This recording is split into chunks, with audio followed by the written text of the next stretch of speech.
relax, enjoy, live your life.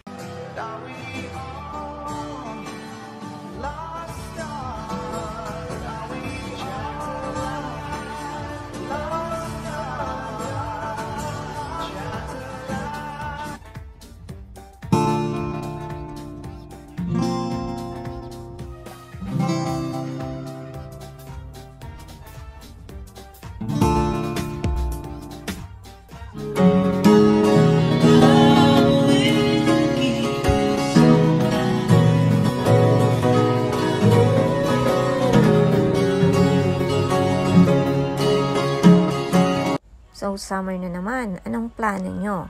Are you looking for a relaxing but cheap na maganda ang tanawin na resort?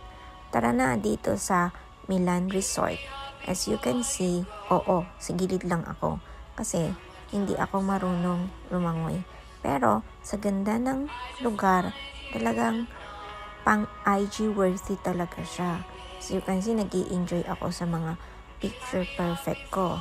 Yung shade na merong mga pa-umbrella, tapos merong riyan sa ilalim. Ang ganda mag-picture. Pwedeng get away for family, friends, or kahit mag-isa ka, pwede kang gumala. Tapos pwede ka rin mag-camping dito sa campsite nila. Pwede kang mag-set ng bonfire. Pero dahil padilim na, hindi na kami mag-stay in. Uuwi na lang kami at susulitin yung magandang tanawin. Mag-uuwi kami ng maraming alaala dito sa Milan Resort, located at Pongpong, Ambitakay, Santo Tomas, La Union. Tara na, ano pang inaantay nyo? Visit na kasi mainit na naman yung panahon. Aalis ako pero babaunin ko ang mga magagandang alaala kung saan na-fall ako sa iyo. Milan Resort. So, paano makarating sa Milan Resort?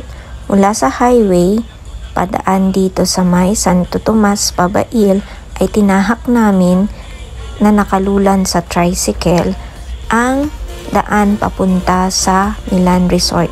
And mura din lang ang entrance fee niya.